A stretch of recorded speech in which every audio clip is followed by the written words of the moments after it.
Well, money can be one of those forbidden topics in a relationship and often one of the most likely sources of conflict. Steve Siebold is a certified financial educator and author of the book How Money Works. And with Valentine's Day coming up, we thought maybe we should bring him in to share some tips so that you can have a more harmonious couple of days.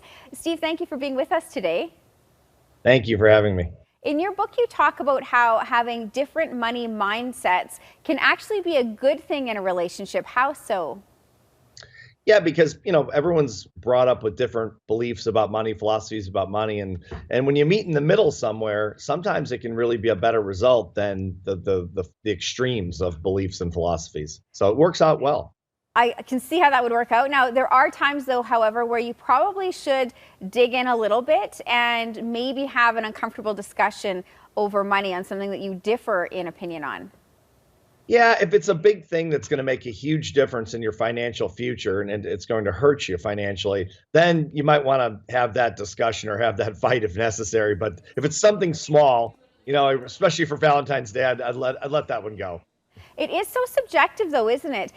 You warn about creating a power imbalance or a me versus you scenario. If one person earns more money than the other person, I would have to think that this is a common problem in relationships. It really is. The studies show it's the number one problem. People fight more about money than they do even about their kids or anything else. So I think you've got to avoid the me versus you and say, hey, we're a couple and we make these decisions together, and then work until you reach some kind of compromise.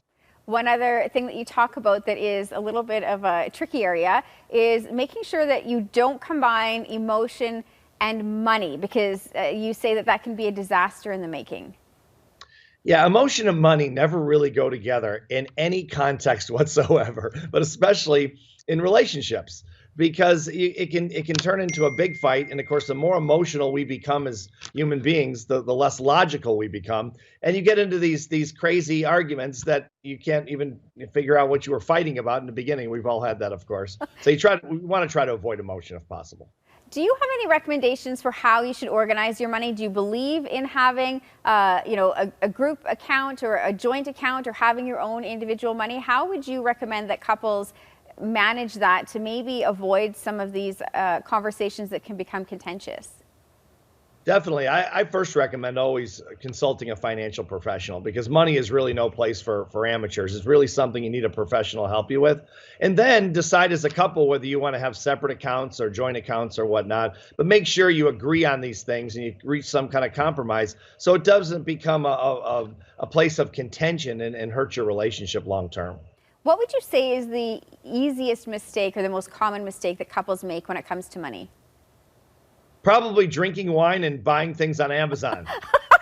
I mean, that's for anybody, whether you're in a relationship or not, isn't it? Exactly right. Yeah, especially during the pandemic, right? You start pushing buttons and boxes start showing up at the house, right? Oh man, if only your visa didn't come up to hit you like your hangover does.